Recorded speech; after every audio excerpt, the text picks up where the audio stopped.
राधे। जय श्री कृष्ण। प्यारे दोस्तों, धार्मिक कथाएं चैनल में आपका हार्दिक स्वागत है। दोस्तों, आज मैं अपनी वीडियो में आषाढ़ पूर्णिमा की कथा सुना रही हूँ। दोस्तों, आषाढ़ पूर्णिमा को स्नान दान का पुण्य पर्व माना गया है। इस तिथि पर देवी लक्ष्मी की उत्पत्ति हुई थी। मान्यता है कि जो पूर्णिमा के दिन गंगा स्नान करता है उसे अमर तुल्य प्राप्त होता है। वैसे तो प्रत्येक मास की पूर्णिमा तिथि धार्मिक दृष्टि से बहुत महत्वपूर्ण होती है, लेकिन आषाढ़ माह की पूर्णिमा बहुत ही खास होती है, क्योंकि इसे दिन गुरु पूर्णिमा के रूप में भी आषाढ़ पूर्णिमा को मनाया जाता है। पूर्णिमा के दिन चंद्रमा अपने पूर्ण रूप में होता है। इस दिन रात में चंद्रमा को अर्घ्य देने पर मानसिक रूप से मजबूती मिलती है। दोस्तों, यदि आपने यूट्यूब चैनल धार्मिक कथाएं लाइक और सब्सक्राइब नहीं किया तो ज़रूर करें। बेल आइकन दबाना ना भूलें ताकि जो आने वाली सभी वीडियोज़ की जानकारी आपको सबसे पहले हो सके। वीडियो को पूरी सुनने के बाद कमेंट बॉक्स में राधे राधे लिखना ना भूलें। अब सुने आषाढ़ पूर्णिमा की कथा। द्वापर युग में यशोदा माँ के आग्रह से श्री कृष्ण ने एक ऐसे व्रत की महिमा का गायन किया जिसको करने से मनुष्यों की सभी मनोकामनाओं की पूर्ति होती है, जय अचल सौभाग्यदायक होती है। यशोदा जी ने पूछा, जय व्रत किसने किया? तो श्री कृष्ण जी बोले, मृत्युलोक में ही एक बहुत सी सुंदर व रत्नों से पूर्ण एक नगरी है जिसका नाम कातिका है, जिनके राजा का नाम चंद्रहास है। वहाँ पर धनेश्वर नामक ब्राह्मण रहता है, जिनकी पत्नी का नाम रूपवती था, जो कि बहुत सुंदर थी। उनके घर में धन वैभव की कोई कमी नहीं थी, परंतु उनकी संतान नहीं थी। इसके कारण सब कुछ होते हुए भी वह सुखी नहीं थे। दोस्तों, एक बार जोगी उनके नगर में आया, जो कि उस ब्राह्मण के घर को छोड़कर अन्य घरों से भिक्षा लेकर भोजन करता था। एक दिन रूपवती व धनेश्वर ने उन्हें भिक्षा दी, पर उन्होंने नहीं ली। वह किसी अन्य ब्राह्मण से भिक्षा लेकर वह गंगा के किनारे बैठकर खा रहे थे। अपनी भिक्षा के अपमान से निराश होकर उसने उस जोगी से पूछा कि वह सभी के घर से भिक्षा लेता है, पर उनके घर से क्यों नहीं? जोगी ने कहा कि निरस्थान व्यक्ति के घर से प्राप्त भीख पतितों के बराबर होती है।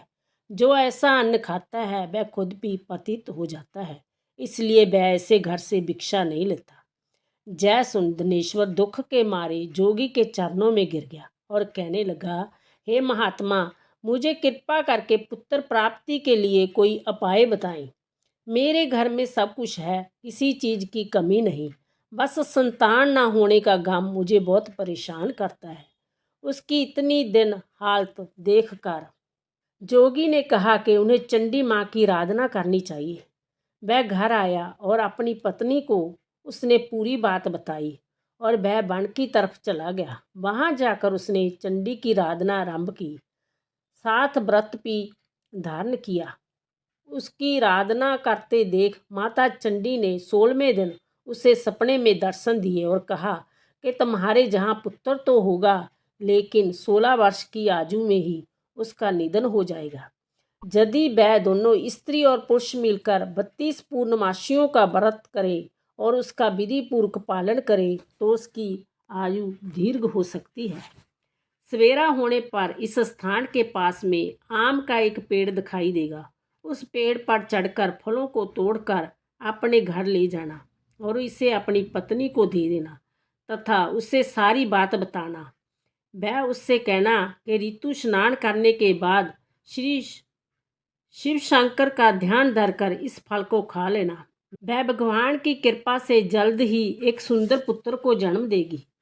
सुबह जैसे ही वह ब्राह्मण जागा, उसने देखा कि पास में ही एक आम का वृक्ष लगा हुआ था और उस पर एक सुंदर आम का फल भी था। उसने मुश्किलों से उस आम को तोड़ा और घर आकर अपनी स्त्री को दे दिया। अपने पति के कहे अनुसार उस स्त्री ने आम फल को खा लिया। जिसके फलस्वरूप उसने जल्दी ही गर्भ धारण किया। देवी की कृपा से एक अत्यंत सुंदर पुत्र ने जन्म लिया, जिसका नाम देवीदास रखा गया। 16 वर्ष के होते ही उसके माता पिता को चिंता सताने लगी कि कहीं इस वर्ष उसकी मृत्यु ना हो जाए, और यदि ऐसा उनके आंखों के सामने हुआ तो वह कैसे सहन कर पाएंगे। यह सोच उन्होंने निर्णय लिया कि देवीदास को वह उसे विद्या प्राप्ति के लिए कांसी भेजेंगे। उन्होंने देवीदास के मामा को बुलाया और कहा, हम चाहते हैं कि देवीदास कांसी में 1 वर्ष के लिए जाकर विद्या अर्जन करे और तुम उसके साथ जाओ। वह 1 वर्ष बाद उसे वापस ले आना, परंतु इस बीच उसे कभी अकेले मत छोड़ना। उन्होंने सारा प्रबंध किया और देवीदास को उसके मामा के साथ कांसी भेज दिया, लेकिन उसके मामा को यह बात नहीं बताई कि हो सकता है यह वर्ष देवीदास के जीवन का आखिरी वर्ष हो। इधर देवीदास के माता पिता माता चंडी की आज्ञा अनुसार 32 पूर्णमासियों के व्रत को पूरा करने लगे। दोस्तों, कुछ समय के बाद जब दोनों मामा भांजा एक रात्रि में विचरण करते हुए थक गए तो उन्होंने गांव में ही रुकने का तय किया। वहां पर एक ब्राह्मण की बेटी का विवाह होने वाला था, परंतु देवीदास के सौंदर्य को देखकर लड़की देवीदास से विवाह के लिए कहती है, जिसे सुनकर देवीदास अपनी आयु के बारे में उसे बताता है, लेकिन लड़की ना मानी। वह उसने कहा, जो गति उसकी होगी वही मेरी होगी। इस तरह दोनों का विवाह पूर्ण हुआ। चूंकि देवीदास को विद्या प्राप्ति के लिए भेजा गया था, तो वह अपनी पत्नी से विदा लेकर जाता है और कह के जाता है कि वह जल्द उन्हें अपने साथ ले जाएगा।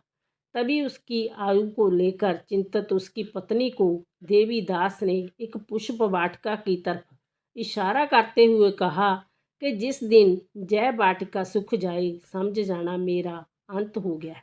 वही जिस दिन जय अति हरी हरी दिखाई देने लगे, समझ जाना मेरे जीवन पर आए संकट के बादल हट गए हैं। इसके बाद श्री कृष्ण कहते हैं, देवीदास इतना कह कांसी के लिए रवाना हो गया। कुछ समय बीता। जैसे ही उसके जीवन का अंतिम क्षण निकट आया, काल एक सर्प का रूप धरकर उसे डसने के आगे बढ़ने लगा, परंतु व्रत के प्रभाव से उसे काट नहीं पाया।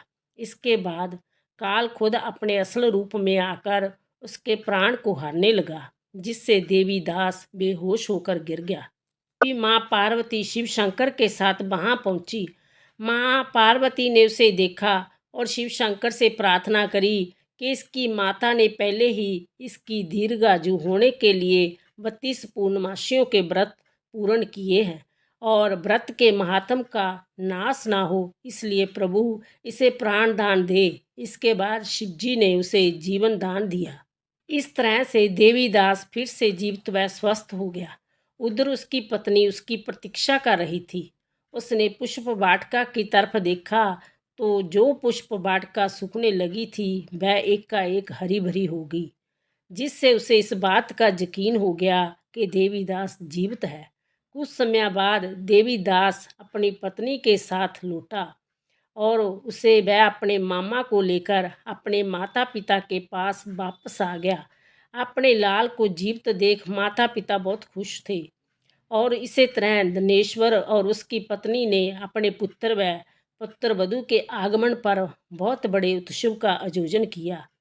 तब श्री कृष्ण जी आगे कहते हैं, माँ धनेश्वर के किए गए 32 पूर्णमासियों के व्रत के फल स्वरूप ही उसका पुत्र दीर्घायु हुआ, और जो भी व्यक्ति इस व्रत को धारण करता है उसके जन्म जन्मांतरों के पापों का नाश भी होता है और उससे मनभस्त फलों की प्राप्ति होती है।